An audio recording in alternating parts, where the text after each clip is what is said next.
Muito bom dia, hoje sábado, dia 2 de abril de 2022, está começando o nosso Plano B. Quero agradecer a participação de todos vocês que estão aqui hoje no Casarão Cassina. Neste dia, que era para ser um dia de sol, a gente planejava que fosse, né? Mas não deixa de ser uma bela vista. Essa chuva aqui do Casarão Cassina. E quero agradecer a todos que estão aqui, que mesmo com chuva se fizeram presentes. Assim como o Plano B, a gente também está num Plano B, porque era para estar ao vivo na CBN Amazônia, mas a chuva, e vocês sabem como é que é, tudo que funciona na parte técnica, a gente tem que ter um Plano B, então estamos operando já num Plano B, mas mesmo assim, a gente vai fazer em especial para vocês esse Plano B que estão aqui, a gente vai conseguir discutir diversas coisas, e só para explicar o que é o Plano B. O Plano B é um projeto do Grupo Rede Amazônica, que é maestrado pela CBN Amazônia, onde a gente discute novas matrizes econômicas, não para substituir, mas para complementar a Zona Franca. E acredito que o timing do Plano B nunca foi tão perfeito quanto esse, né? Onde a gente se fala muito sobre instabilidade, insegurança jurídica, IPI. Então a ideia é que a gente discuta isso aqui hoje como complemento para a nossa Zona Franca. E sempre nós trazemos dois convidados. Além de mim, o Chiro sempre faz o Plano B, né? O Chiro, quero te desejar um bom dia. Bom dia, Zé Carlos. Bom dia a todos vocês que se fazem presente aqui. Manhã chuvosa aqui na nossa cidade, e nós estamos aqui para discutirmos aí novas matrizes econômicas. Eu sempre digo, né, Zé, que não é a Zona Franca ou outra matriz. A gente tem que avaliar a Zona Franca e outra matriz. A gente sempre atuou muito bem na defesa da nossa Zona Franca, mas nós temos que ter um ataque também poderoso para termos criatividades para criarmos novos modelos econômicos e, principalmente, utilizando a nossa marca maior, que é a Amazônia, conhecida no mundo inteiro. Então, nós temos dois convidados aqui, na qual o Zé faz as honras da casa.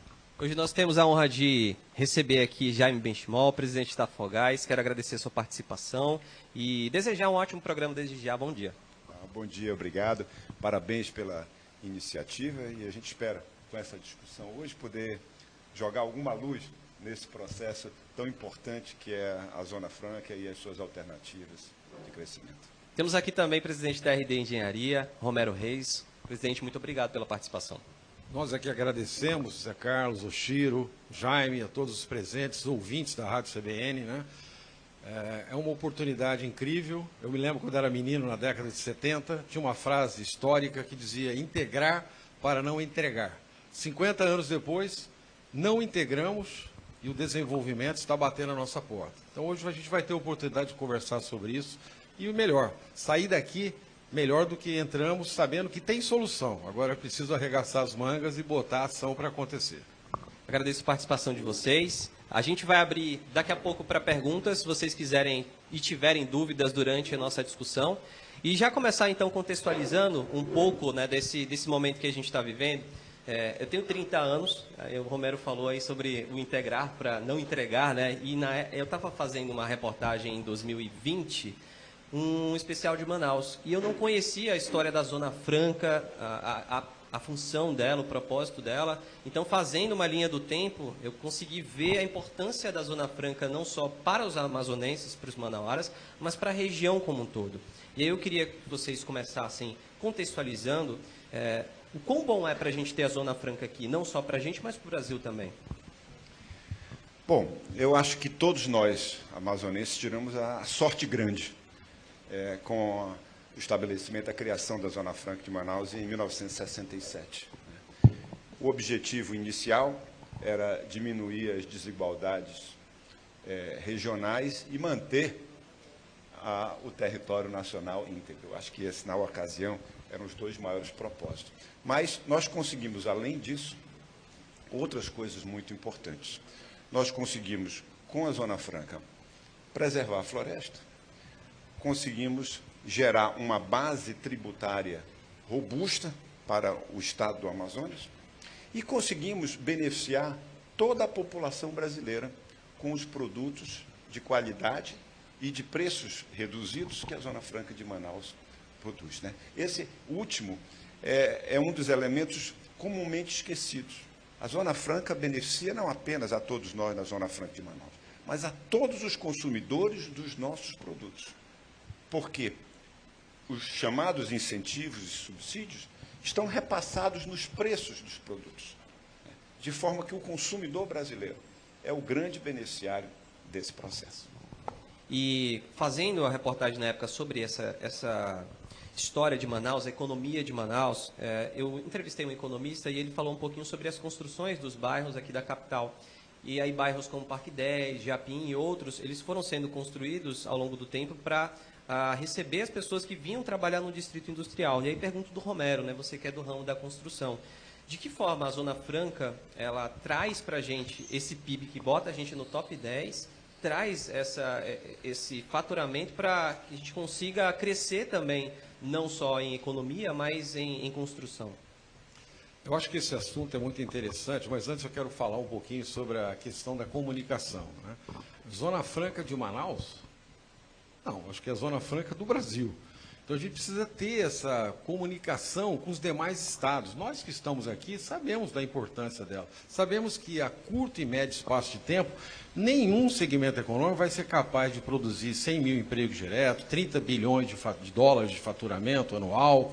É uma força incrível, 500 mil empregos diretos e indiretos, dos quais 250 estão lá em São Paulo, ou na região sul-sudeste, produzindo insumos e componentes para as indústrias que aqui estão instaladas.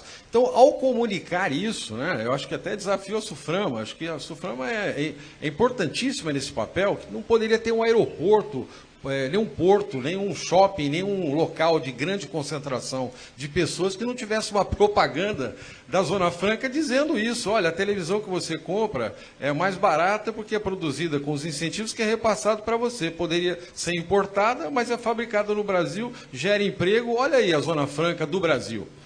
Então, esse aspecto é muito importante. Agora, com relação ao desenvolvimento regional, é lógico que essa força, né, desse segmento acaba demandando um monte de serviço. E aí tem a ver com o movimento urbano. Manaus é uma cidade que cresceu ao longo desses últimos 50 anos, desordenadamente, e trouxe um passivo muito grande, né? O asfalto não consegue chegar, a limpeza não chega, não é o objetivo nosso aqui, mas cabe ressaltar, porque sem planejamento não há como ter desenvolvimento saudável. O que a gente precisa é aproveitar a pujança da Zona Franca, que ainda está com vitalidade, e direcionar regiões da cidade que, primeiro, a infraestrutura chega lá, e depois ela merece ser ocupada. Os bairros, de uma maneira geral, escrevi até alguns artigos sobre isso, mostram que isso não ocorreu, e deixa aí uma qualidade de vida muito impactada por essas questões. Zé, nós já estamos há 4 anos com esse projeto Plano B. Muitos dos que estão presentes aqui em 2018 para cá, até a época da pandemia, já participaram desses encontros, até porque eu acredito que a mídia, o objetivo dela é também gerar reflexões.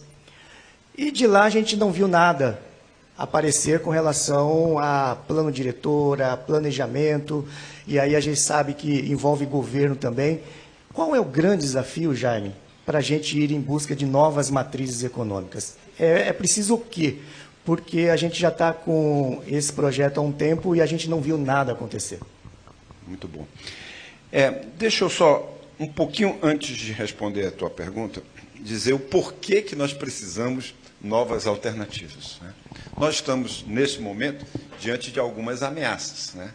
Tem a questão, por exemplo, do IPI, que está sendo reduzido, e isso tira a vantagem competitiva da Zona Franca de Manaus. É um exemplo das ameaças que nós podemos ter pela frente, né? Não só com relação ao IPI, mas aos outros impostos também, que aqui nós temos isenção, como é o caso do imposto de importação, do próprio imposto de renda.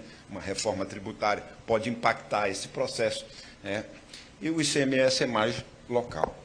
Então, esse é um tipo de ameaça que nós podemos sofrer a qualquer momento e provavelmente iremos. E eu devo ressaltar aqui a competência da classe empresarial e da classe política em defender esse modelo ao longo desses 55 anos, né? Às vezes a gente reclama dos nossos políticos, dos nossos empresários, mas eles têm agido com uma extrema competência ao longo desses anos em defender esse modelo. Então fica aqui esse registro. A outra ameaça que eu vejo que torna necessário a busca de alternativas é a questão da convergência digital para a telefonia celular. Se você observar, 55% do faturamento do polo industrial de Manaus está ligado a produtos eletrônicos de um modo geral. Sejam televisores, aparelhos de som, computadores, celulares, videogames, tablets, etc, etc. 55%. E esse processo está migrando para dentro da telefonia celular. Então, o telefone celular virou um centro e, eventualmente, um substituto para a maior parte desses produtos. Né? Onde é que estão as calculadoras, os relógios, os videogames? Está tudo migrando para dentro do telefone celular. Então, um aparelho muito menor, né, que reúne todos, que substitui esse reúne. E onde é que está a grande agregação do valor do telefone celular? Está nos aplicativos, não está no hardware, está no software. E o software nós não fazemos aqui. Então, nós corremos o risco de deixar escapar essa grande oportunidade. Então, a obsolescência tecnológica do parque industrial de Manaus é uma ameaça. Daí a necessidade de buscar essas alternativas, Oshiro, como você mencionou. Então, nós imaginamos que há a necessidade de criar condições estruturais, antes de falarmos, vamos dizer assim, quais são as indústrias que nós podemos perseguir, vamos dizer, daqui para frente. Eu acho que há necessidade de falarmos das questões estruturais. Acho que o Romero pode iniciar esse debate e depois a gente complementa aqui para, em seguida, falarmos de, efetivamente, quais são as indústrias que a gente poderia buscar. Não, perfeitamente. Só quero ressaltar, né, Jaime, e todos aqui presentes, que os incentivos foram prorrogados em 2014 por 50 anos e está previsto na Constituição brasileira. Não acredito que uma canetada de algum governante vá impactar, de fato, o modelo Zona Franca, e sim o andamento da vida tecnológica. Acho que essa é uma questão, a grande ameaça. Agora, como se blindar contra isso e como se fortalecer e sair dessa dependência? Nós temos 44 anos aí, acho que é um prazo razoável, aonde os governos precisam fazer a sua parte, a nível federal, estadual, municipal. Especialmente a nível do Amazonas e de Manaus, a arrecadação vem aumentando ano após ano. E como cidadão, na verdade, como contribuinte, é um nome bonito para dizer o pagador do imposto, né? A gente não vê essa sobra de investimento ser aplicado nas necessidades do cidadão. Acho que esse é um aspecto fundamental. Também quero deixar claro que governos não geram empregos. Quem gera emprego é a iniciativa privada, é o empreendedor. Ele sim gera emprego e renda. E o que os governos precisam fazer?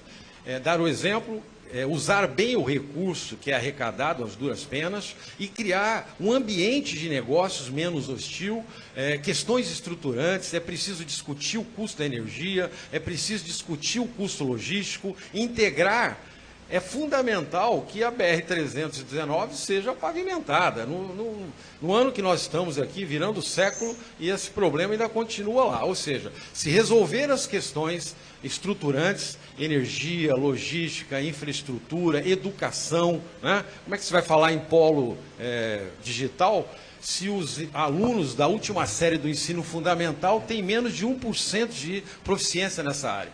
Quer dizer, polo digital é uma matemática avançada, profissionais bem qualificados e preparados, ou seja, cada ente tem que fazer a sua parte, e especialmente o indivíduo. O indivíduo é um agente de transformação. Ao Estado cabe dar condições a ele para que isso se processe de uma maneira mais adequada. E passar para as pessoas aquilo que a gente vem, através do CODES, né, Jaime, você nos ajudou tanto lá, desde 2015, agora na Panamazônia, fazer o quê? Mostrar para as pessoas que tem solução, né?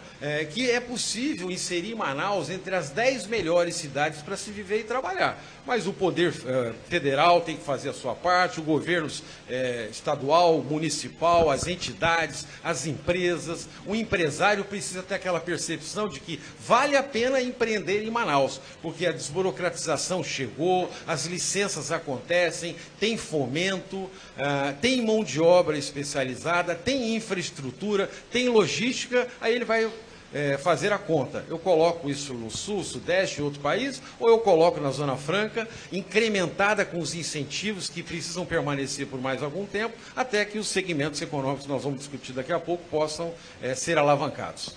A gente tem, já que está nessa temática de gestão pública, algo que a gente até discutiu, acho que com o Elcio Ribeiro, que está aqui com a gente na plateia hoje.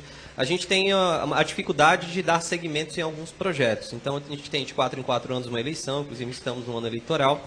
Só que essa discussão de Zona Franca, de ter um complemento, uma matriz econômica complementar, creio eu que é uma discussão de longo prazo. E aí, a discussão, pergunta, questionamento para vocês é, existe possibilidade de falarmos de complementos desse tipo em longo prazo, em médio prazo? Quais são as opções no curto, no médio e no longo prazo, se é que existem? Essa é uma boa pergunta. A resposta curta é: nós não temos alternativas nem a curto, nem a médio e nem a longo prazo para substituir esse modelo grandioso que é a Zona Franca. Só para efeito de comparação, toda a safra de soja brasileira, inclusive toda a exportação de soja brasileira, não só, toda a exportação de soja brasileira, inclusive de farelos, de grãos e de óleo de soja e etc., não soma o faturamento da Zona Franca de Manaus. Só para a gente ter uma ideia do desafio em buscar uma alternativa. Então, necessariamente, nós temos que preservar o que está aí e buscar essa complementaridade.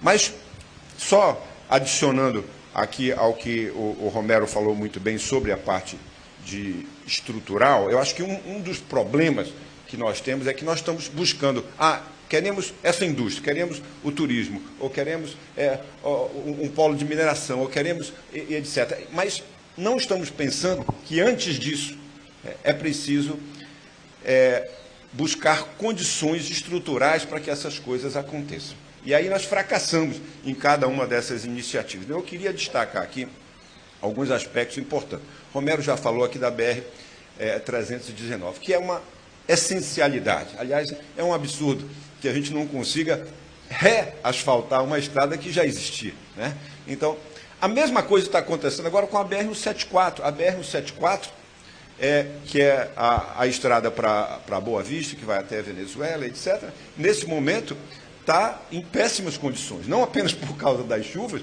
mas por causa do aumento do tráfego.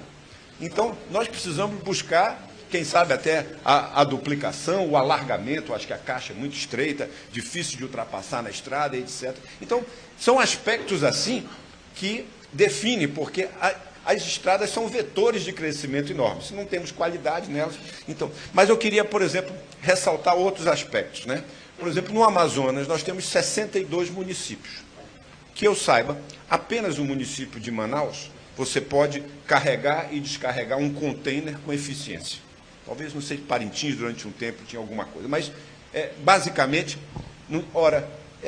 todos os municípios dependem dos rios e nós não temos portos de qualidade. Então, isso é absolutamente essencial. Já foram feitas tentativas no passado com a criação de alguns portos, mas rapidamente isso evoluiu, né? Então, precisamos, antes de falar, olha, tem potencialidades na agricultura, na mineração e etc., nós não temos essas condições de infraestrutura portuária. Os rios não estão balizados, né? O Rio Amazonas e o Rio Madeira, que são os dois, vamos dizer assim, grandes esteios aqui da navegação, estão da maneira como Deus nos entregou, né? Nós não fizemos. Isso é o equivalente a não asfaltar uma estrada, está no barro ainda. Então, com limitações para navegação noturna, com limitações de risco de calado, de encalhamento e etc. Então, são essas coisas que vão encarecendo gradualmente o custo e vão inviabilizando todos os projetos. Então, nós precisamos entender que é como um prédio, né? Tem que fazer a fundação primeiro. Se nós não tivermos a fundação,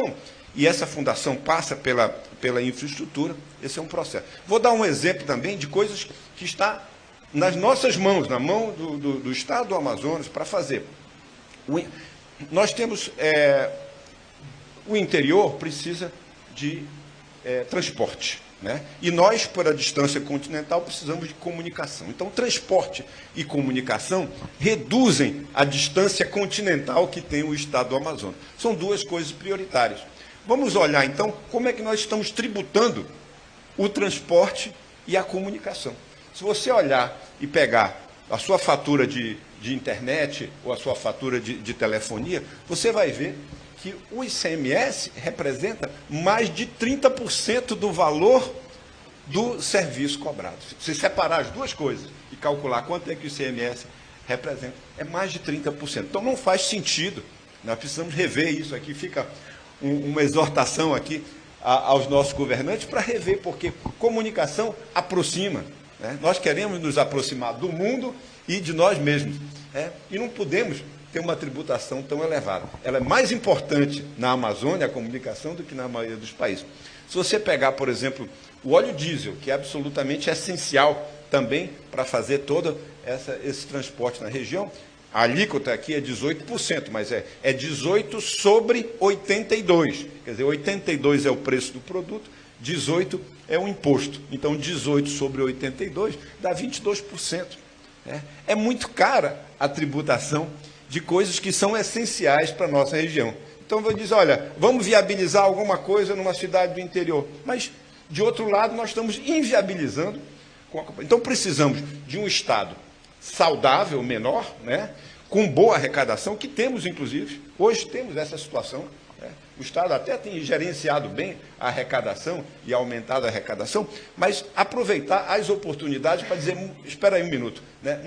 A solução não é só em Brasília. Tem uma parte da solução que está aqui e que nós devemos ir adiante. Zé, como o Jaime já bem explicou essa questão da infraestrutura, da parte da gestão pública, eu queria entrar no tema ser humano, protagonismo.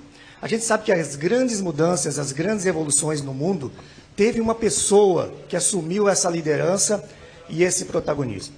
E quando a gente fala de Amazônia, nós não temos nenhuma liderança, seja política, seja empresarial, seja uma pessoa famosa que venha de fora, que efetivamente compre essa causa.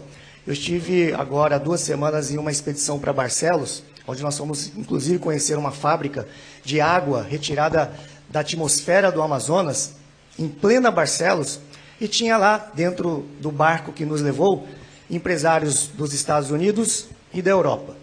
E eu descobri que um dos emissários, um dos coordenadores do Instituto Neymar Júnior estava na expedição. E aí eu pensei, eu tenho que jogar uma conversa de elevador aqui, fazer um pitch de vendas da nossa situação atual.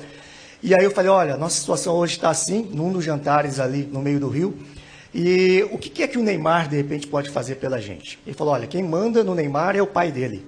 O pai dele é um empresário do Neymar. Inclusive, ele busca uma causa para o Neymar, para fazer essa defesa. Pergunto para o Romero, falta essa pessoa, não sei quem é, que efetivamente vire o embaixador do Amazonas e que tenha esse poder para atrair investimentos, porque falta um nome. Agora, recentemente, saiu uma propaganda do governo do Estado inquirindo o Jeff Bezos, inclusive saindo em TVs, né, de redes nacionais, questionando o Jeff que utiliza o nosso nome hoje, né, para fazer faturamento para a empresa dele. Enfim, o nosso nome hoje já não nos pertence, vamos dizer assim. O que você acha, Homero? Precisa ter uma liderança, uma pessoa que efetivamente assuma essa responsabilidade, como a gente já viu em grandes evoluções que acontecem pelo mundo? Muito interessante o que você está colocando, Chiro, mas antes de tocar nesse assunto, quero só pegar uma informação que o Jaime outro dia compartilhou comigo, que se você for analisar um dos estados mais ricos dos Estados Unidos, que é a Califórnia, a nossa diferença de arrecadação por habitante não é tão abissal. É alguma coisa em torno de 30%. Né? Nós, amazonenses, arrecadamos 30% a menos do que um californiano. Per capita. Né? Per capita. Então, ou seja, o nosso problema nunca foi de arrecadação. O nosso problema é de como o recurso é gasto. Não sou candidato, estou longe disso, nós amamos essa terra e estamos aqui querendo colocar o que é melhor para ela. O que precisa é uma ação de marketing estratégica, vai botar um Neymar, vai botar um Jeff Bezos, tudo certo, mas quem vai resolver o problema não será ele é apenas um meio de divulgar as nossas estratégias e facilitar o trabalho que precisa ser feito. O Brasil é um país incrível, uma das pouquíssimas sociedades multiculturais do mundo, né? Para nós, se você é árabe, judeu, muçulmano, católico, cristão, negro, branco, amarelo, não importa. O brasileiro, ele convive bem com as pessoas, né? Agora, nós precisamos entender que a democracia se faz através do voto. E saber escolher bem, evitar que haja populismo, evitar que as pessoas que são vulneráveis sejam assediadas por esses lobos políticos que nos conduziram até aqui, é fundamental para que a nossa sociedade possa ser oxigenada e colocar lá alguém que seja protagonista. Quem tem que ser protagonista desse episódio é o prefeito de Manaus. Ué, a Zona Franca é onde? Não é aqui? E ela não está sob ameaça? Então o prefeito de Manaus, não é crítica pessoal, mas é olhar o histórico. Ele tem que assumir essa questão e dizer, olha, o excesso de arrecadação não vai ser utilizado para engordar a máquina pública e me garantir no poder. Eu tenho que usar o excesso de arrecadação para induzir, melhorar, estimular, educar, gerar infraestrutura e dizer, vale a pena empreender em Manaus. Outro protagonista que tem obrigação e compromisso moral e constitucional de assumir essa posição é o governador.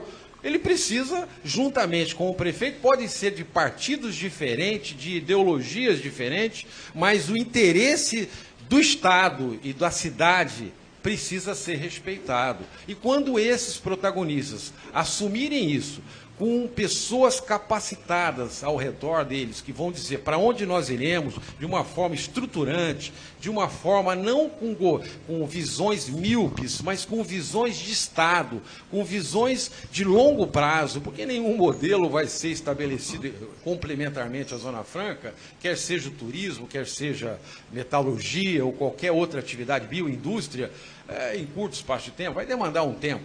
Mas olha, eu também quero dizer que nós estamos aqui no Centro Histórico de Manaus, um local maravilhoso. A gente chegou um pouquinho antes aqui, viu como tem um quadro ali, né, Jaime, com aquela fachada toda destruída. Hoje você vem aqui, o prédio foi restaurado, está servindo para a gente poder debater. Então, uma questão fundamental, o turismo não vai ser resolvido com incentivo de ICMS na querosene de aviação. Isso é uma coisa secundária, ajuda, muito pouco, mas ajuda. O que vai tornar Manaus um destino turístico internacional é uma gama de ações, tipo assim, Manaus precisa ser inserido no roteiro de cruzeiros. Para isso tem que ter um porto melhorado. Então, se todos os dias aqui chegasse 3 navios e despejasse 10 mil turistas subindo aqui Eduardo Ribeiro, demandaria uma gama tão grande de serviço que ao longo de um ano faria com que esse segmento faturasse bilhão. E ajudaria a complementar a arrecadação da Zona Franca, que por várias ameaças, a principal delas tecnológica, vem perdendo faturamento, vem se garantindo aí, mas a gente sabe que as ameaças são grandes. Eu acredito muito no turismo, eu acho que precisa ter ações estruturantes. O prefeito de Manaus pega recurso, muitas vezes, no passado, para fazer lá na Agência Francesa de Desenvolvimento, 300, 400 milhões, e esse recurso era para restaurar o centro. Aí resolveu colocar na tapa-buraco, no asfaltamento. O que era mais estruturante?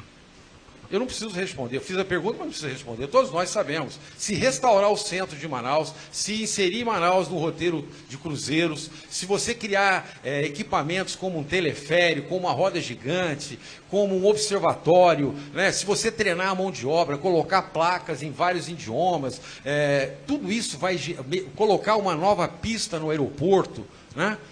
Fazer a 319, porque não é só o turismo internacional, é o turismo nacional. O Brasil tem 210 milhões de habitantes. Quem não vai querer vir rodando com o seu carro? Seria incrível. Do sul, sudeste, em 2 dias, chega aqui, conhece a região, usufrui da nossa culinária, conhece a nossa arte. Tem solução. Precisa entender, estruturar e fazer acontecer. E também não vai ser em 4 anos. Cada um vai dar uma contribuição, pensando num programa de Estado, entendendo que os interesses do cidadão, do contribuinte e da nação é muito mais importante do que interesses partidários, míopes, individuais. Isso é que vai transformar, e os protagonistas, Oshiro, precisam entender isso, né? Eu queria só complementar aqui a tua pergunta, Oshiro. Eu tenho muito receio de convidar um embaixador de fora para nos representar ou para nos defender. Hoje, eu acho que se nós fizéssemos isso, nós iríamos invariavelmente caminhar pela defesa ambiental extrema, que nem sempre serve os nossos interesses. A maioria dessas pessoas que não moram aqui, que são pessoas mundiais, né, eles estão preocupados com as suas imagens mundiais. E hoje esse movimento ESG, não é, que envolve meio ambiente, ações sociais e ações de governança, ele é dominante. E se nós fizermos isso, nós vamos invariavelmente, sucumbir, vamos dizer assim, ao interesse ambiental extremo. Não é que o interesse ambiental ele é válido até um certo ponto, mas nós também precisamos usufruir dos nossos recursos. Uma parte dos recursos precisa ser usufruída. E é justamente isso que nós não estamos conseguindo. Por que não conseguimos asfaltar a BR-319? Por que não conseguimos fazer mineração? Por que não conseguimos fazer novas iniciativas? São justamente porque essas limitações ambientais foram excessivas nesse processo. Aliás, eu acho que esse foi um pequeno aspecto negativo da Zona Franca. A Zona Franca trouxe muito mais coisa boa do que ruim. Mas uma das coisas negativas é que nós fomos gradualmente abandonando as atividades que nós tínhamos anteriormente a elas, né? Então, madeira, juta, castanha, borracha, pau-rosa e etc, etc. Todos esses produtos foram gradualmente abandonados, seja porque a Zona Franca era um atrativo mais rentável, tem um apelo maior, seja porque houve o crescimento dessas restrições ambientais que limitaram a atuação do homem do interior. Então, isso é um outro aspecto que precisa de reflexão.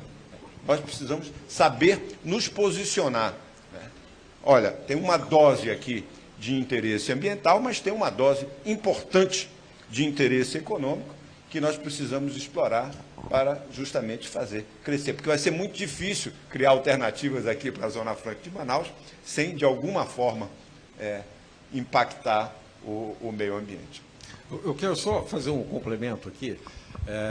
Nós estamos vivendo essa questão da guerra lá da Ucrânia, né? Foi um erro estratégico que aconteceu alguns anos atrás, quando a União Soviética se desfez. Lá tinha um arsenal atômico e os políticos lá resolveram entregar o arsenal, né? Então, o que aconteceu? Estamos vendo agora o reflexo. Então, se queres a paz, prepara-te para a guerra, né? É mais ou menos assim. Vamos transportar isso para a questão ambiental, né?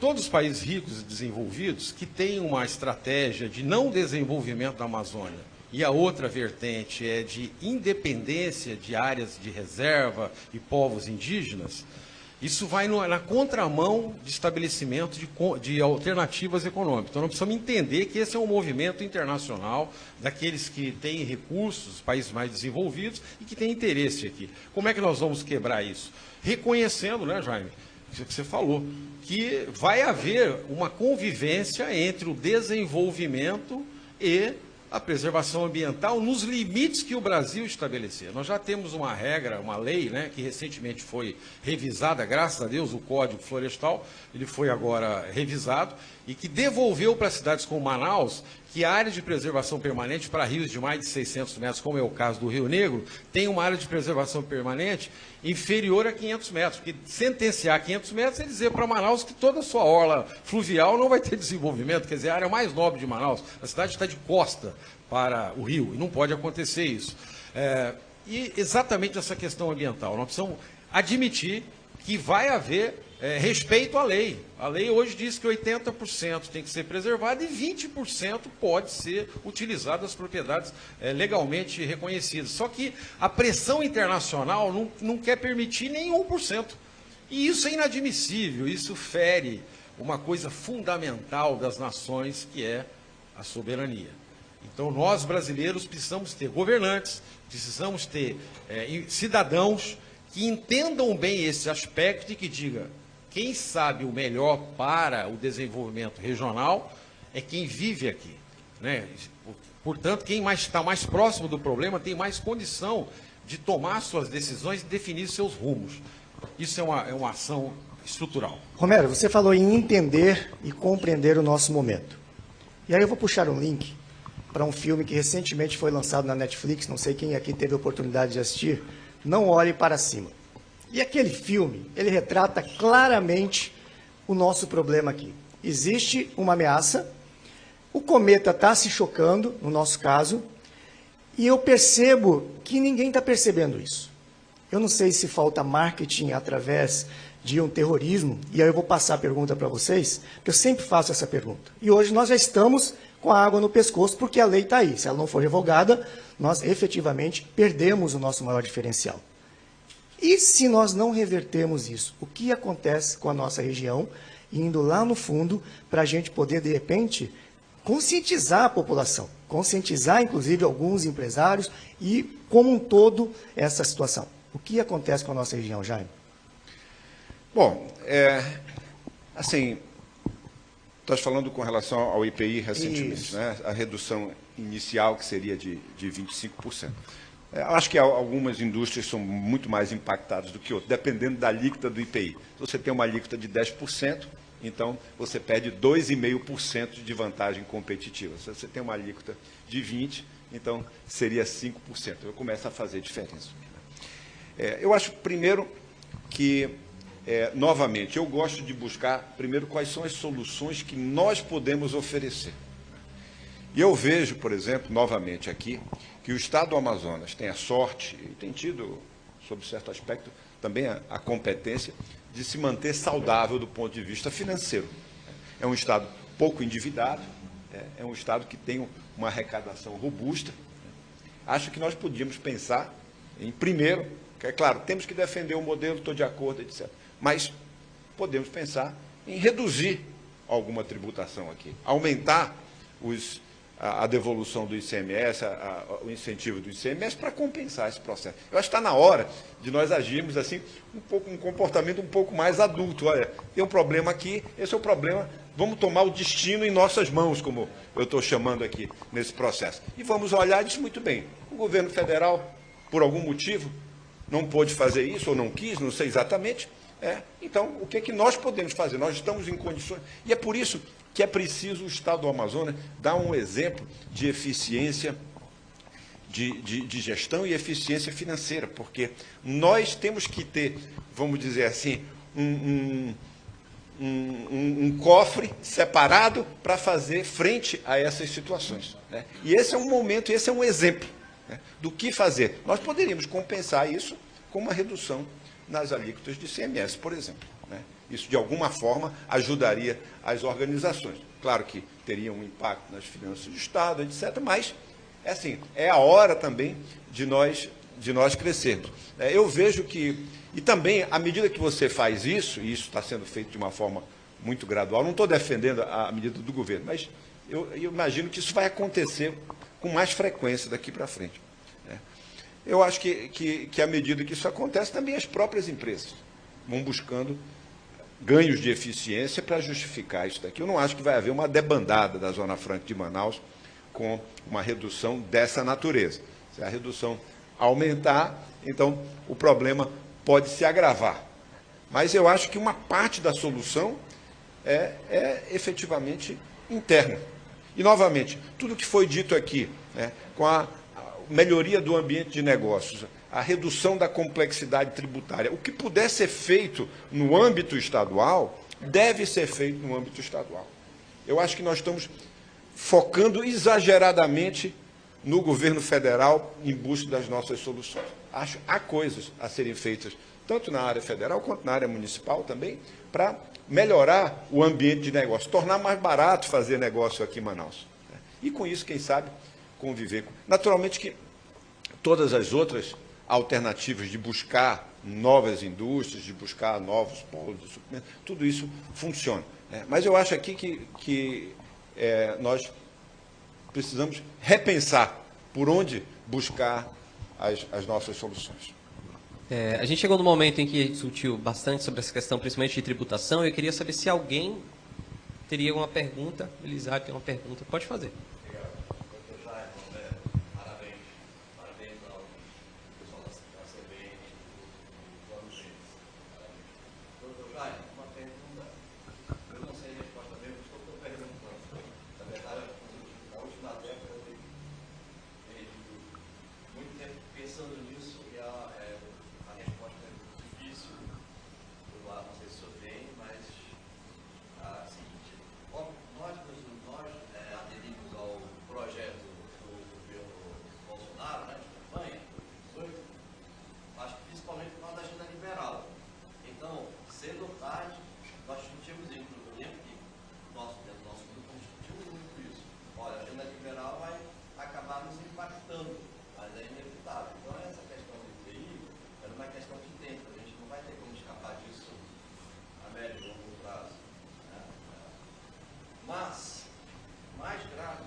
Olha só, eu acho que o caminho aqui é, primeiro, falar pouco e fazer mais. Porque, muitas vezes, essas discussões são exageradas e aí, à medida que se discute o problema, torna difícil. Mas eu focaria na infraestrutura.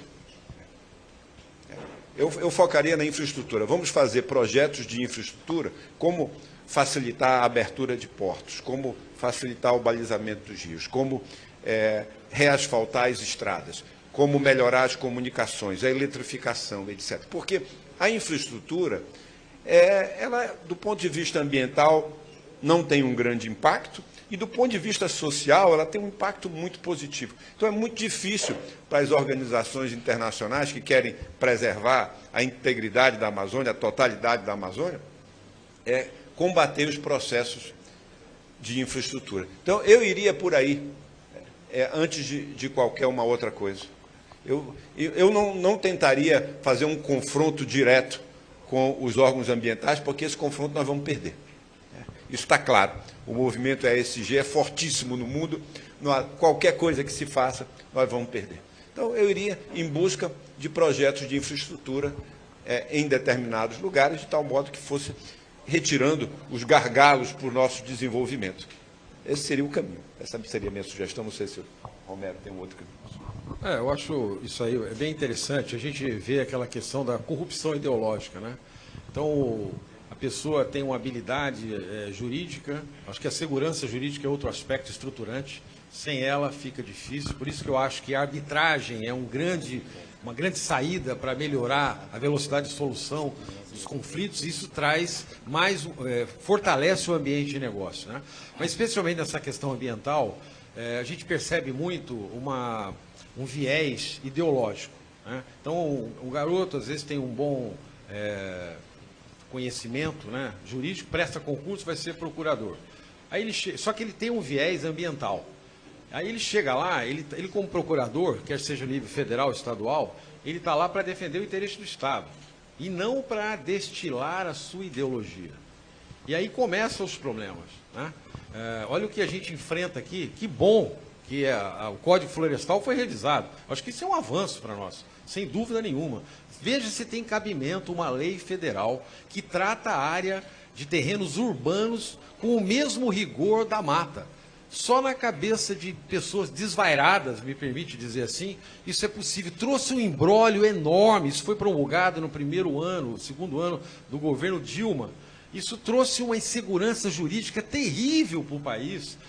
Você não poderia construir nenhum prédio, por exemplo, na Ponta Negra, que é um exemplo exitoso de ocupação do solo urbano. Você vê prédios de 20 andares com afastamento, ventilação, sem fazer sombra na praia. É um exemplo muito positivo da cidade de Manaus, lá na Ponta Negra. E ficar impedido por conta de uma legislação federal. Que bom que foi revisado. Então, essa questão ambiental tem que ser bem trabalhada, tem que ser argumentada, porque ela impacta o desenvolvimento terrivelmente. E os agentes que pregam o não desenvolvimento da Amazônia e questões separatistas se valem desse instrumento para impedir o desenvolvimento. Então, a gente tem que combater, sim. Eu acho que sou um pouco mais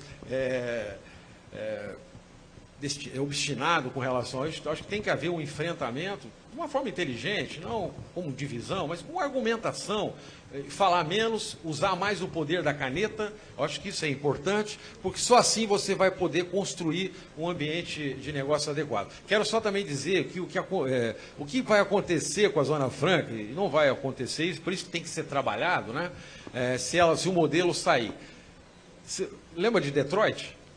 Lá era o berço da indústria automobilística americana. Aí chegaram os tigres asiáticos e começaram a colocar veículos lá.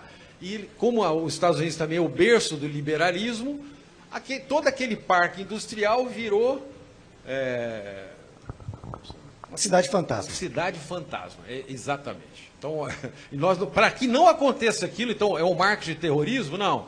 É o marketing racional. Olha o que pode acontecer com o nosso distrito pura, né? Se a gente não tomar as ações agora. É preciso entender que a política é um grande instrumento de transformação e não como carreira e cabide de emprego dessas pulhas políticas que estão aí e que nos dirigem e que impactam terrivelmente a nossa vida. Tem políticos bons? Tem.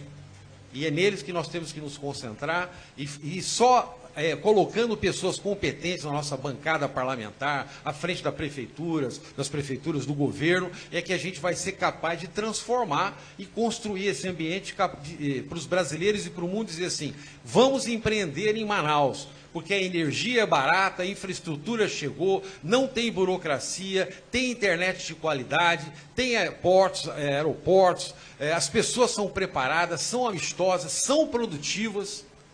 O amazonense é muito produtivo, porque se você liderá-lo e apresentar os processos de forma clara, vai conseguir índice de produtividade melhor do que qualquer região do mundo. Isso não é ufanismo, isso é realidade. Nós estamos na construção civil e a produtividade é muito importante, né? É possível construir 10 horas-homem por metro quadrado, mas para isso tem que ter processo. E nós ainda estamos em 30, 40, os processos de hoje. Então, como fazer isso? Investiram nas pessoas e esperando que o governo faça a parte dele, que o empresariado sempre está presente fazendo a dela e educando as pessoas, despertando aquele sentimento de que o Brasil é um país incrível e que jamais o interesse individual, o interesse coletivo pode ser sobrepujado por interesses míopes e individuais. A gente entrou nessa questão de mundo verde, né, de economia verde. E tem um termo que está sendo muito citado e falado, que é crédito de carbono. De repente, começou a se popularizar o termo crédito de carbono, e aí eu acho que as pessoas ligam crédito de carbono, verde, Amazonas, floresta, pronto, é a solução do Amazonas para enriquecer, agora é angariar os créditos de carbono. E o Oshiro estava até recentemente conversando sobre isso, né, Oshiro? Sim, Zé.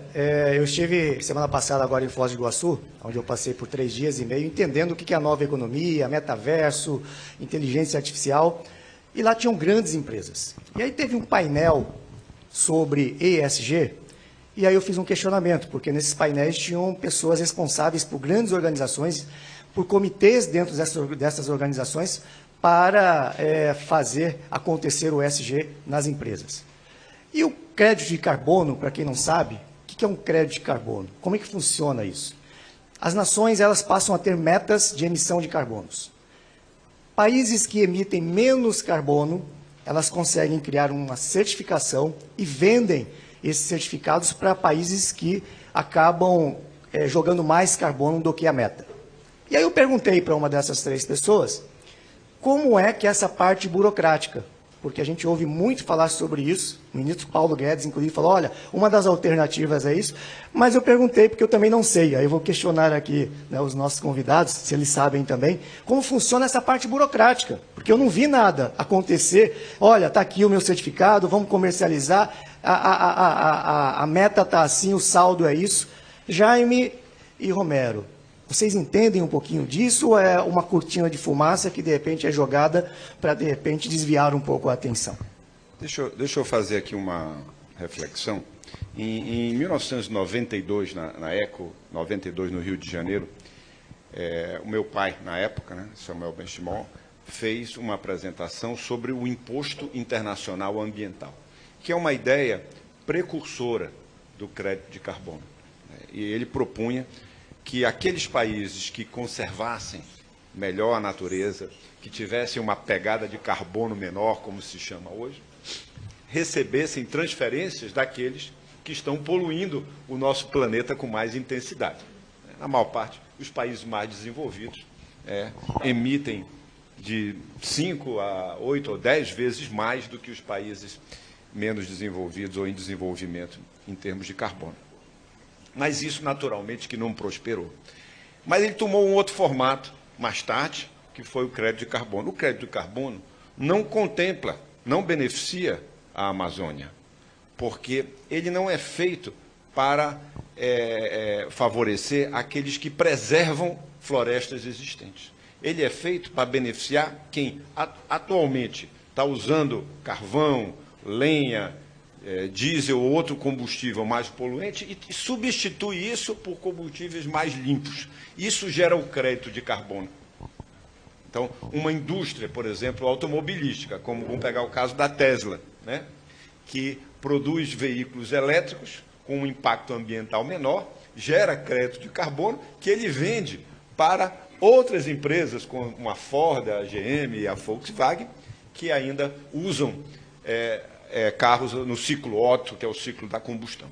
Então, o conceito do crédito de carbono foi concebido nesse sentido. Se nós conseguirmos incluir o conceito de conservação ou de preservação ambiental, então isso aqui vai ser uma riqueza sem fim, né? Especialmente no caso do Amazonas, que temos aí 97% ou mais da floresta preservada, então seria, de uma certa forma, teria um grau de justiça, porque estamos renunciando à utilização desses recursos e é justo que sejamos compensados por essa renúncia. O que não é justo é termos índice de desenvolvimento humano no interior do Amazonas no padrão da África.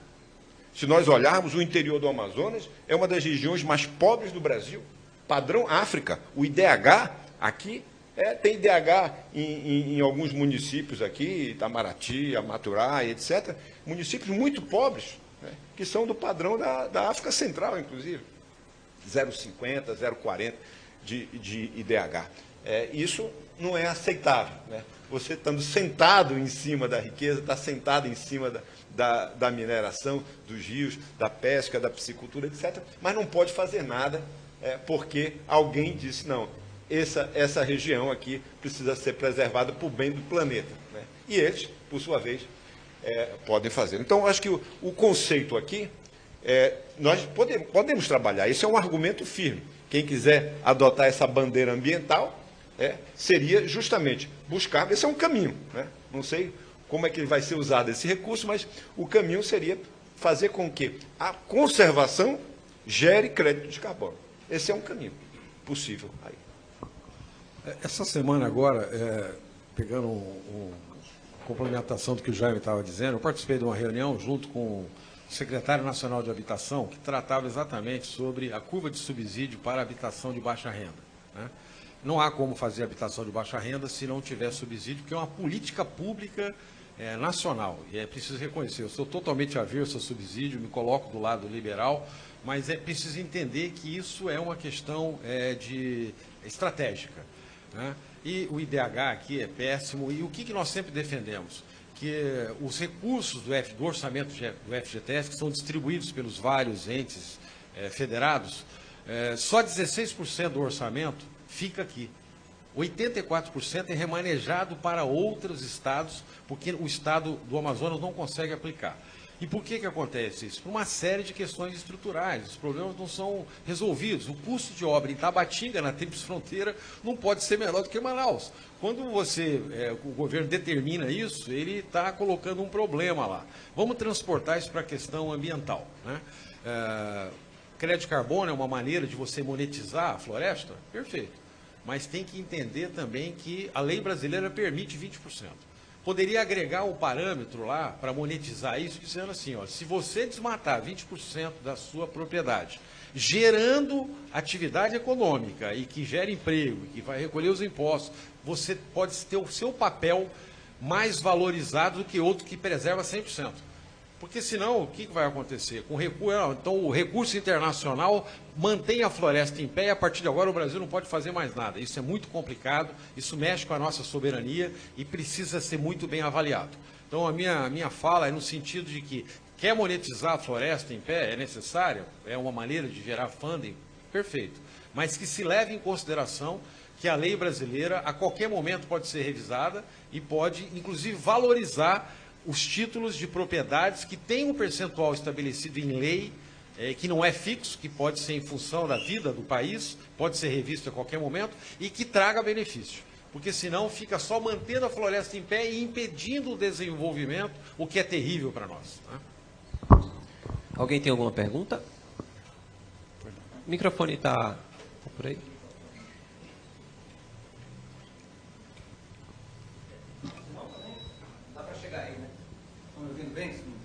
Melhor. Tudo bem? Bom dia, prazer enorme estar com pessoas com mentes brilhantes aqui unidas, formando aqui um verdadeiro mastermind, né? Uma energia incrível de aprendizado. E é uma honra conhecê-los, são pessoas que eu admiro por tudo que vocês representam. Meu nome é Francisco Lemos, eu sou consultor de processos de vendas e treinamento de pessoas. Nós falamos de tudo um pouco aqui, agora o tema se aprofundou bastante no verde e na floresta. Mas eu fico imaginando aqui, projetando um sonho de tudo isso que vocês colocaram, estruturas, toda essa fundamentação para fazer o Amazonas algo diferente. Isso tornará uma pérola no país e uma grande fonte de oportunidades. E isso certamente vai atrair muita gente para cá. E está tudo bem. E aí eu me pergunto, pessoas preparadas, isso é um histórico que eu estou aqui há 20 anos, e a gente sempre diz o seguinte, as pessoas preparadas vêm de fora para ganhar o dinheiro do Amazonas. E onde é que eu olho? A capacitação dos recursos humanos, o treinamento das pessoas. Porque pode acontecer de tudo isso estar preparado e pessoas muito mais preparadas do que nós como um todo venham para cá usufruir disso. E talvez o nosso resultado pessoal, como gente da terra, e assim eu me considero, vai ser pífio de novo. E nós nos tornaremos uma espécie de escravos modernos dessa grande transformação. Então, assim, a minha pergunta é, será que dentro de toda essa fundamentação, todos os fomentadores de resultados, governo, iniciativa privada, nós não temos que focar em fundamentar o crescimento intelectual, a capacitação das pessoas, não só na esteira de produção, mas de liderança, de autogestão, de uma capacitação muito mais intelectualizada e que eu acredito na inteligência do povo amazonense, somado a todas as suas virtudes de simpatia, empatia. Então, assim, eu queria trazer para a mesa o tema, nós precisamos urgentemente capacitar de forma muito menos rasa e bem mais profunda a nossa gente. Bom, eu acho que esse é um tema essencial. Deixa eu dizer o que eu penso sobre essa área de educação. Ao contrário do que a gente imagina, o Brasil investe em educação um valor muito expressivo, comparado aos países desenvolvidos do mundo. Muito maior do que as nações do mesmo nível de renda do Brasil. Então, o nosso problema aqui não é propriamente a quantidade de recursos que está sendo destinado à educação, mas a maneira, a efetividade desse processo. E aí tem toda a questão da eficiência pública e etc. Eu acho que, e o Romero já falou um pouco sobre isso, que a gente deveria concentrar essencialmente em fundamentos básicos, como a matemática, as ciências exatas de modo geral, a comunicação, português e o inglês. Eu acho que se nós aqui, nós não temos nenhuma chance de nos tornarmos padrão mundial sem um percentual alto da população falando inglês. Então, acho que esses seriam 3 pontos que eu daria atenção. Não acho que nós temos, eu não sei, eu posso estar falando uma leviandade aqui, mas eu acho que nós temos mais talento para a área social, conforme você falou aqui. Você citou aí o nosso talento para simpatia, para festa, para agregar. O brasileiro tem uma inteligência emocional e social elevada. Acho que para chegarmos num nível de ciência, de pesquisa e etc. de outros lugares, ainda vai demorar algumas décadas. Essa é a minha impressão. Então, esse investimento na esperança de que a gente colha resultados científicos de médio prazo, eu acredito que podemos até tentar, mas eu acredito mais na busca desse talento social e emocional do que propriamente da inteligência física matemática aqui desse processo. Essa é o meu sentimento com relação ao que nós temos aqui. Mas eu acho que esse é um assunto que merece efetivamente ser avaliado aqui. Não sei se o Romero quer adicionar alguma coisa. Eu me lembrei agora, estou olhando aqui para o Humberto, né? Aí, o ano passado, acho que ano retrasado, a gente estava conversando, aí falou, Humberto, vamos pegar para os nossos alunos de ensino fundamental, vamos mandar eles escrever o nome de 10 peixes dos nossos rios aqui. Né? Acho que não vai chegar no 3º ou 4º, os nossos alunos. Perguntar para ele se ele já foi no teatro, se ele já foi no Encontro das Águas, tal, acho que grande parte não foram. Acho que a gente precisa realmente direcionar a educação, Francisco, para a qualidade e não para a quantidade.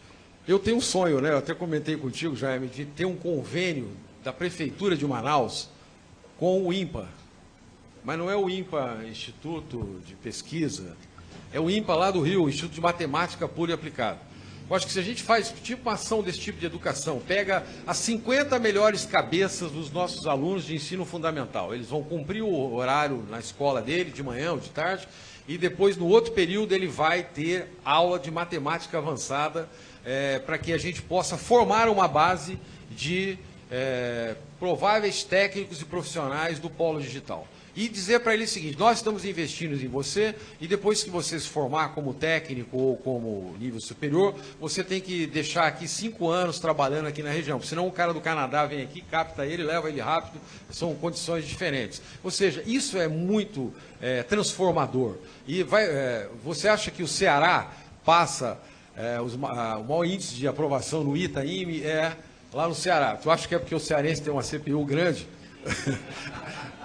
Não, né? É porque eles estudam, é porque as escolas públicas têm um programa que é ministrado, e o aluno faz lição de casa, faz trabalho, ele é demandado, e os professores têm um compromisso com a transmissão do saber. É todo um sistema voltado para fazer dar certo, e não para pegar uma massa de recurso enorme, e não chega a merenda, e o professor não é qualificado, a infraestrutura é deficiente, chove dentro da sala, ou seja, e o aluno vai lá para ter o diploma e sem conteúdo, e a conta vem para a sociedade. Uma outra abordagem que eu queria trazer é o turismo, que é uma das alternativas aqui para a nossa região. E eu acho que, primeiro, a gente tem que um pouco quebrar o paradigma de não sabermos valorizar o que a gente tem. Eu vou trazer alguns comparativos. Parques da Disney, $130. Você desce um pouquinho para Cancún, Xcaret, que é um parque aquático, $100. Essa semana eu estive nas cataratas do Iguaçu, pelo lado argentino, $20. E aí, semana retrasada, em uma interação com botos, R$20 por pessoa, $4. Pesque um pirarucu aqui para você sentir a sensação, R$5. $1. Nós não sabemos valorizar a marca Amazônia. Qual é o síndrome que a gente passa com relação a essa valorização, né, que vem caindo? Parece que sai lá do norte, vem vindo para baixo, vai caindo o valor. Bom, Oshiro, eu acho que é muito bem colocado essa comparação que você fez aqui. E agora, efetivamente, vamos tentar, nesse bloco, falar do que das alternativas, das alternativas que nós temos aqui, né? Então, eu vou já falar sobre turismo, que é uma área que eu gosto. Mas, falando ainda sobre o polo industrial de Manaus, nós precisamos dar atualidade. Você falou em metaverso aqui, né? Então, tem todo um movimento agora desses óculos, isso precisa estar aqui na Zona Franca, acho que já deve, inclusive, haver projetos aqui em talento, quem sabe até em produção. Mas placas solares, eu sei que tem alguém aqui que lida com isso, lâmpadas LED, já tem produção aqui. Ou seja, nós temos que buscar continuamente atualização tecnológica do nosso parque, porque vamos perder produção de algumas áreas antigas. O turismo é uma escolha óbvia, né, para cá. Eu vejo, vamos pegar a Costa Rica, que tem 50 mil quilômetros quadrados de floresta tropical, contra 1,5 milhão de quilômetros quadrados aqui, só no estado do Amazonas. Então, nós temos 50 Costa Ricas aqui dentro, né? Lá eles recebem de 2 a 3 milhões de turistas estrangeiros por ano, né? E nós, cerca de 200 a 300 mil, não sei se esse número mudou agora com a pandemia, mas antes disso era mais ou menos essa proporção. Isso explica, em parte, a tua pergunta. Por quê? Porque temos poucos turistas estrangeiros. O turista brasileiro, ou o turista local, ele não valoriza tanto, porque está habituado, vamos dizer assim, ele tem muitas outras alternativas de pesca ou de alguma outra ação dessa natureza. Mas nós temos muita coisa a explorar no turismo. Olha só, a pesca recorrente, e isso está indo bem aqui. Já temos um grupo de americanos que vêm do Texas e de outros estados americanos. Essa é um turismo recorrente, né? Porque simplesmente a visita, a caminhada na floresta, você não quer voltar todo ano. Mas para pescar, você volta todo ano. Então tem pesca, tem canoagem, tem corrida off-road, tem rally, tem triatlon, tem esporte náutico, observação de pássaros. A sociedade Audubon tem mais de 30 milhões de associados no mundo. Gente que vem só para olhar o pássaro. Se existe alguma coisa benigna para o meio ambiente, é isso aqui. Ó. Alguém só olhar o pássaro, tirar uma fotografia, né, com um binóculo ou com algum outro instrumento. Então, precisamos de teleféricos. Né? Tem 12 teleféricos na floresta em Costa Rica. Aqui em Manaus, aqui na Amazonas, que eu saiba, ainda não temos nenhum. É inaceitável. Não temos, o Romero já falou sobre o observatório. Agora mesmo, Boa Vista, com recursos muito mais escassos, menores do que nós, fez na margem do Rio Branco, lá em Boa Vista, um belo observatório. Está lá a estrutura. Ou seja, precisamos agregar atrações, além do Encontro das Águas, do Teatro Amazonas e do Bumbá de Parintins, ou dessas outras atrações, para que os turistas fiquem mais 1, 2, 3 dias aqui na nossa região. Essa é uma atração que justifique, porque o transporte, o deslocamento até Manaus é caro. Então, você vem aqui e não tem o que fazer, então precisamos criar essas atrações, essas âncoras de turismo para cá. O Porto, como você mencionou, falta zoológico, falta aquário, falta borboletário. Eu me envergonho de dizer, mas quando os meus filhos eram pequenos, onde eles conheceram os peixes da Amazônia foram em aquários de outros lugares. Antes daqui, tinha aqui um museu, acho que japonês, que acabou fechando, mas enfim. Então, falta algum investimento nessa área, e eu acredito que isso é absolutamente central. Mas eu sempre acreditei que há um potencial grande para o turismo aqui, mas precisamos facilitar a vida dos empresários dessa área, porque o que a gente escuta são dificuldades, são multas, são ações que tornam a vida deles bem difícil, quase um inferno, em muitos casos, e desestimulam a entrada de novos investidores. Acho que mais por aí. Eu acredito que o papel da iniciativa privada aí é maior do que do poder público, para ser bem franco. Eu queria tocar exatamente nisso. Eu penso, Jaime, que eles são complementares. Né? Você vê Manaus, antes da pandemia, recebia 50 mil turistas ou visitantes por mês. Alguma coisa de 600 mil ano. É um negócio pífio. Manaus deveria receber 1 milhão de pessoas por mês, no mínimo. Então, seria 12 milhões de pessoas nacionais ou estrangeiros que visitariam Manaus. Se cada uma dessas pessoas deixasse aqui $1.000, nós estamos falando de 12 bilhões. Fora os efeitos transversos, passagem, hotéis, hospedagem, outras coisas mais. É muito recurso. Agora, como transformar Manaus num destino turístico internacional? É preciso dosar isso com parcerias público-privadas, né? Um teleférico é parceria público-privada, uma roda gigante, né? O Manaus Eyes aí da vida é uma parceria público-privada. E o recurso do Estado e do município para promover o mínimo da infraestrutura capaz de complementar. Restaura o centro, coloca o circuito de cruzeiros a nível internacional, melhora o aeroporto, não tem como ter uma pista só, é um risco. Recentemente um avião de pequeno porte caiu lá e interditou o aeroporto horas. Você imagina se estivesse chegando 1 milhão de pessoas por mês aqui, grande parte delas viriam pelo transporte, pelo modal aéreo, o impacto que teria. Então, tem que ter aeródromos alternativos, tem que ter ligação terrestre, porque eles vão se complementando. E a solução vai sair não de uma vertente, mas de um conjunto de ações que envolve, inclusive, o governo federal. Reconhecer que 319 é fundamental. Se ele fizesse isso e melhorasse a privatização dos portos, já seria uma grande ajuda com o aeroporto. E depois deixasse que o governo, deixasse que a prefeitura fizesse sua parte, e aí vai despertar na iniciativa privada o seguinte: a infraestrutura está chegando, vale a pena eu colocar meu negócio lá, e aí ele vai se complementando, não ao longo de um ano, mas ao longo de uma primeira década, segunda, em 20 anos, esse modelo estaria já mais desenvolvido com alguma musculatura. Só lembrando que, recentemente, houve a concessão dos aeroportos aqui da nossa região. Então, a empresa francesa, Vinci, né, recentemente se instalou, e esse é um primeiro passo positivo. Eu acho que esse é um exemplo do que pode ser feito com muitas outras coisas, porque a gente viu que, infelizmente, o forte do poder público não é a gestão, né? Isso não é só aqui no Amazonas, é em todo o mundo. A ineficiência é grande, então é um problema mundial.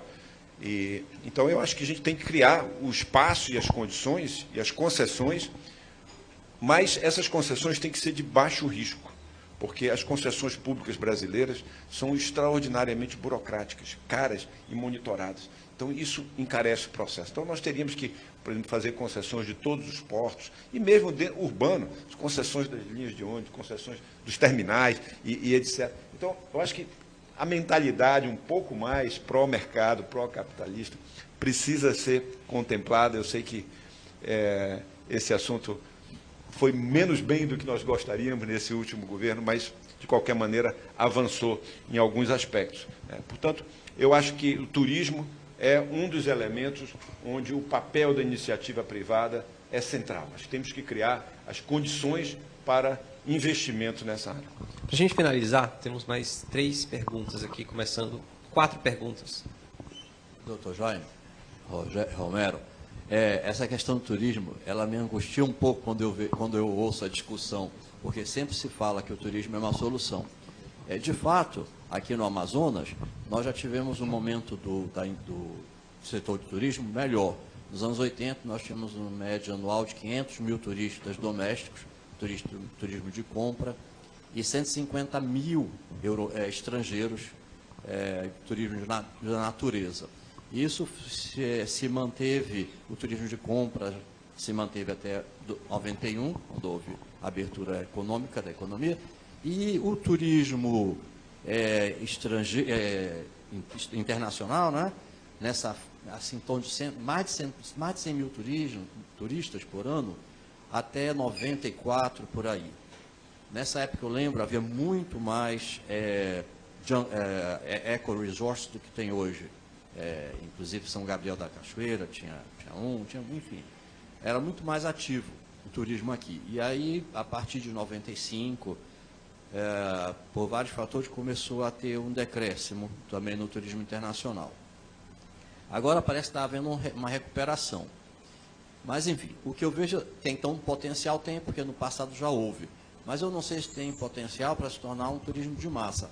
E o turismo que tem impacto econômico é o turismo de massa. E aqui eu não sei se a gente tem capacidade de ter esse fluxo tão intenso de milhões de turistas. Não é? O senhor falou da Costa Rica.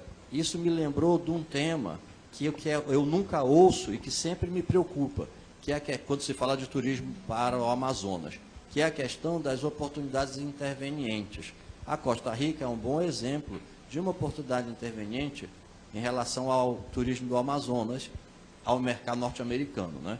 O turista norte-americano, ele prefere a Costa Rica do que vir ao Amazonas, que tem na percepção dele, não é, como consumidor, um produto similar.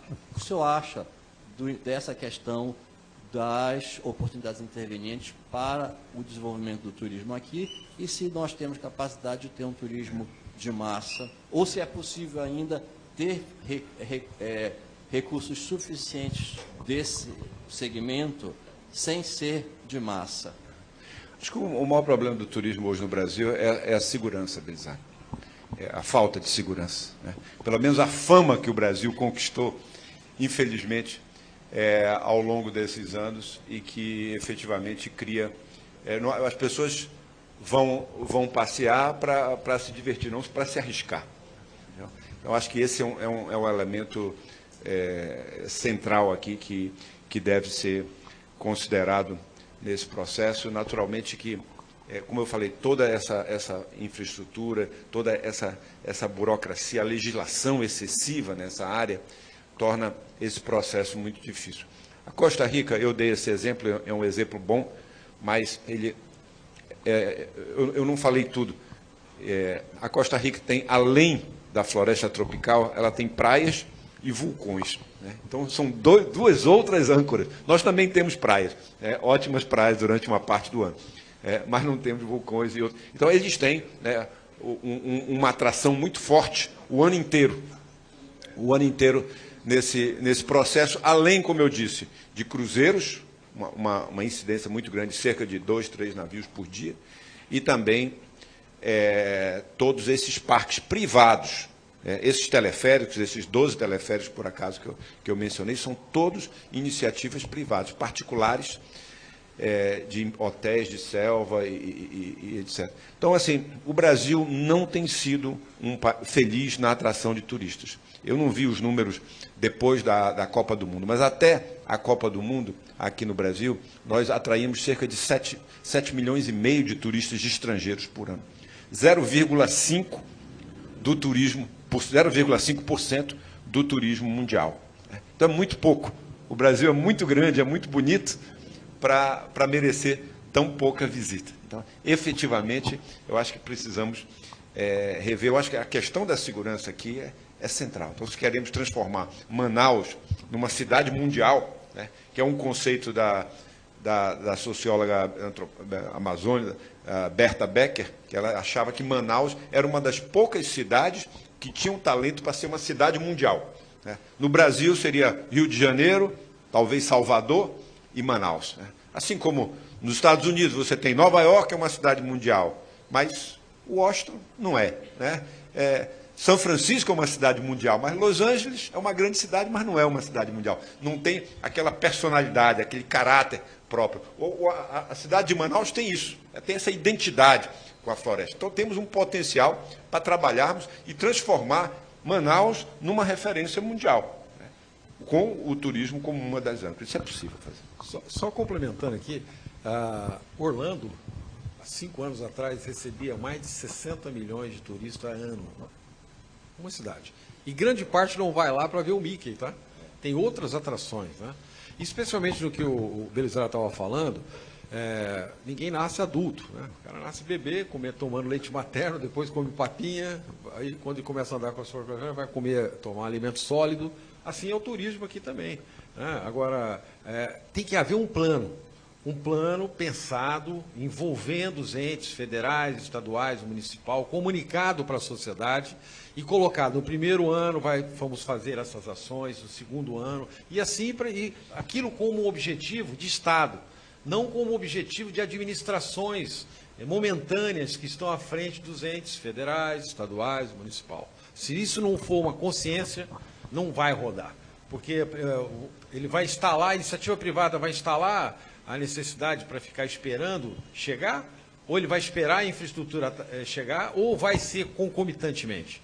É tipo aquela questão que aparece muitas vezes lá, o vídeo do empreendedor que o cara pega num deserto, vai levar o seu truck food lá e o ajudante do lado, não sei se vocês já viram esse vídeo, pô, o que esse cara está fazendo aqui? Ele para lá o truck food no meio do deserto, começa a montar a tenda para fazer hambúrguer, de repente passa um meteoro, cai lá na frente, aí começa um fluxo enorme de pessoas, ele acaba com o estoque dele de hambúrguer. Acho que vocês já viram esse vídeo aí.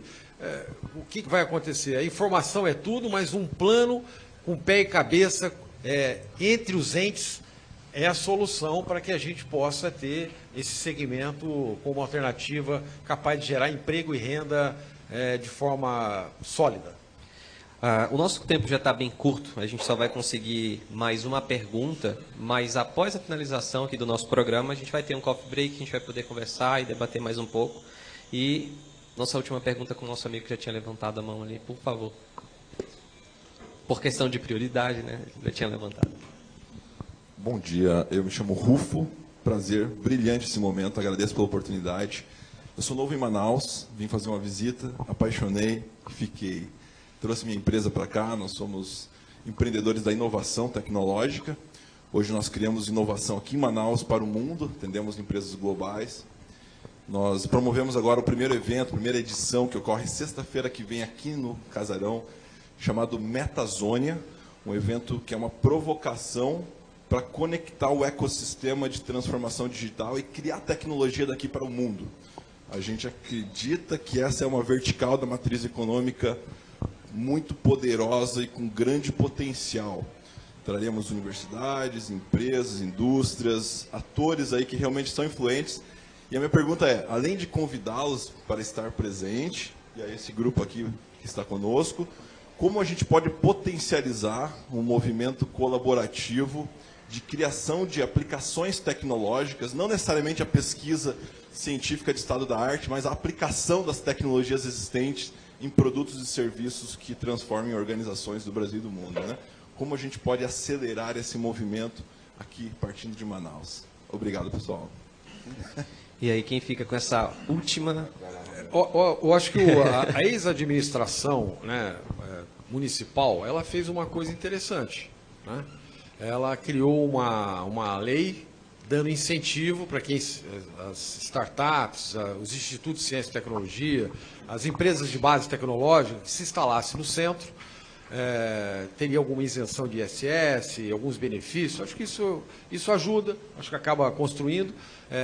Havia uma confusão de conceitos do que era polo, do que era satélite. Na verdade, o que a prefeitura fez não foi um polo digital, ela pegou um satélite, o centro, e deu um benefício ali local, e é como as pessoas confundem. Só tem incentivo na Zona Franca de Manaus quem estiver no distrito industrial? Não. Não é verdade, é no município de Manaus, né? No caso da prefeitura, ela fez uma coisa com uma territorialidade específica para o centro. Essas ações ajudam muito. Aí a questão da educação, porque sem mão de obra especializada fica difícil progredir nas empresas de base tecnológica. Sem internet de qualidade, não dá. Você vê como nós somos impactados aqui hoje, deu uma chuva, que é uma coisa costumeira do nosso clima, da nossa estação agora do inverno, que é chuva, né? O 5G é fundamental, ou seja, é um conjunto de ações que vão levar a criar um ambiente capaz de tornar Manaus um polo digital com faturamento acima de Florianópolis, Curitiba, Recife, Rio de Janeiro e outros polos digitais brasileiros. Eu acho que o Manaus só poderia perder a nível de faturamento do polo digital para São Paulo, porque realmente é uma cidade diferenciada, né, pelo volume de negócio e pela população que tem lá. O restante, Manaus deveria estar muito bem colocado e precisa fazer essas ações estruturantes acontecerem. Eu olharia também como uma forma de diferenciação. Eu não sei exatamente assim, qual é a solução para essa sua demanda, mas eu olharia para produtos que nós temos e que os outros não têm e tentaria, de alguma forma, aproximar essas soluções digitais desses produtos. Então, nós acabamos não falando aqui sobre piscicultura, agricultura, etc. Mas tem algumas coisas que nós temos aqui na Amazônia que são excepcionais, né? Então, alguns produtos aqui, tipo abacaxi, cupuaçu, açaí, banana, mais recentemente pitaia está indo muito bem, etc. Então, a piscicultura, todos os nossos peixes maravilhosos, as pimentas, os cítricos e etc. Eu tentaria olhar para essa área, que é uma área que tem ligação com a nossa região, e ver de que maneira que vocês podem potencializar isso. Essa seria uma recomendação que eu olho. Não adianta olhar para onde os outros já estão.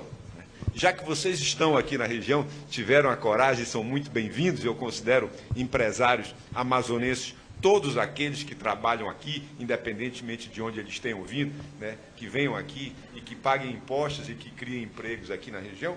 Então, eu acho que isso é uma alternativa. Uma outra coisa que eu vejo é a questão dos teleserviços, né? Aí tem um papel importante da área digital também, né? Nós podemos nos posicionar aqui como provedores de serviços à distância, sejam os call centers, que hoje também estão em processo de ruptura, mas seja através da telemedicina, através de serviços de monitoramento de segurança, serviços contábeis. Tem um número de coisas para serem feitos que colocam o Amazonas, poderiam colocar o Amazonas no mapa se nós usarmos os incentivos que já existem aí também nesse processo. Eu olharia assim, o que o Amazonas oferece de diferente e vamos trabalhar em cima disso. Bom, que a tecnologia vai exterminar ou vai tirar um grande mercado da mão de obra que a gente tem no distrito, que é aquela mão de obra mesmo, de linha de produção, isso é fato. Mas existe uma grande oportunidade para uma profissionalização para a parte técnica, porque falta muito faltam muitos profissionais que entendam, né, desse novo momento tecnológico. Você está no meio, você sabe disso, e isso inflaciona, inclusive, a mão de obra. Então, aqui pode ser um polo de educação digital, inclusive, que falta no Brasil e no mundo. E eu acho que esse é um dos caminhos também, né, para as novas alternativas. Só complementando, a criação de marketplaces, por exemplo, para esse tipo de produto aqui regional, é um potencial. E só para finalizar, eu lembrei agora o Chiro falando dessa história, quando eu fui fazer minha entrevista na Rede Amazônica, né? Levei meu currículo e eu coloquei tudo que eu tinha no currículo. Eu sou técnico em mecatrônica. E aí a moça do RH olhou e falou, ué, mas você sabe linguagem C? Eu falei, sei. E você sabe eletrotécnica? Eu falei, sei. Porque assim, não existe negócio, eu sou jornalista, acabou. Hoje ou você está na tecnologia ou você fica para trás. Você tem que entender um pouquinho de tudo, né? Então, acredito muito nesse mundo moderno, tecnológico. E a gente percebe que, independente da época que se começou, se entender de metaverso, se falar de tecnologia, NFT, então a tecnologia não tem para onde a gente fugir. Senhores, queria agradecer a participação de vocês. O tempo passou voando, então significa que foi bom. Acredito que o conceito do nosso amigo sobre Mastermind foi muito bem colocado. A frequência do conhecimento que está sendo compartilhado aqui é, sem dúvida, algo que não tem nem como mensurar. Então, quero agradecer a oportunidade de conversar, bater esse papo com vocês, trazer esse conhecimento que vocês têm. Então, sejam sempre bem-vindos à CBN Amazônia. Quero agradecer a participação de vocês também que estiveram aqui hoje. Como o Chiro falou, há 4 anos a gente realiza o plano B, porém tivemos nos últimos 2 anos esse momento triste do mundo e finalmente a gente poder voltar a conversar, ter esse bate-papo mais íntimo, acho que isso com certeza acrescenta muito. Então, para finalizar, as considerações de vocês. Tem solução, né? Tem solução, é questão de enfrentar, de entender, né? Quem ama, cuida, eu acho que isso é fundamental. Nós estamos aqui por opção, né? Você é de São Paulo? De Curitiba, muito tempo da vida em São Paulo também. Também eu não tive o privilégio de nascer aqui, né? Nasci caipira, mas me tornei caboclo por opção. Então, a gente olha para essa questão toda e vê que Manaus tem plenas condições, potencial, que precisa ser traduzido em coisas reais, para ser inserido entre as 10 melhores cidades para se viver e trabalhar. Aí tem que melhorar a infraestrutura, tem uma série de ações estruturantes aí que falamos aqui, e dizer que não basta criticar, tem que apresentar a solução e fazer parte dela. É assim que a gente tem procurado tocar o nosso dia a dia, dizer que é uma satisfação poder vir aqui. O Jaime é uma referência, a CBN, né, vocês todos, grandes amigos que nós temos aqui, é muito bom poder interagir. Deus nos abençoe. Eu só não queria terminar o programa sem deixar de mencionar algumas indústrias que são importantes aqui, como é o caso da indústria de mineração, de petróleo e gás. Eu acho que a gente tem potencial para explorar, infelizmente patina nessa área por questões ambientais. Recentemente, aí um assunto do potássio, por exemplo, que ressurgiu agora com a guerra na Ucrânia, com a elevação dos preços dos commodities, etc., né? Projetos que nós temos aqui, abundância, talvez as segundas ou terceiras maiores reservas do mundo estão aqui. O Brasil é um grande consumidor lá no Cerrado do Centro-Oeste. Nós estamos, essas minas estão a 5 quilômetros do Rio Madeira e a gente não consegue tirar o minério de lá por motivos vários aqui de licenciamento, ambientalismo, questões indígenas e etc. Então, eu acho que é importante que a gente entenda que existem essas potencialidades e que, às vezes, nós mesmos somos os obstáculos. Porque nós temos sempre esse hábito de olhar, não são os outros o problema. Eu acho que está na hora de nós olharmos e dizer, não, olha, vamos ver, os outros podem ser uma parte do problema, mas nós podemos ser uma parte da solução e nós vamos tentar trabalhar nesse sentido. Bom, mais uma para conta, né, Zé? Agradeço a presença do Romero, do Jaime, a presença de vocês aí que acataram o nosso convite e fazer esse momento aqui um momento de reflexão. Dia 7 de maio tem mais um plano B e a gente estende o convite para vocês também. Muito obrigado aos ouvintes da CBN e fica aqui o nosso feliz fim de semana com essa reflexão do plano B para a nossa região. Obrigado. Obrigado, pessoal. Coffee break está servido.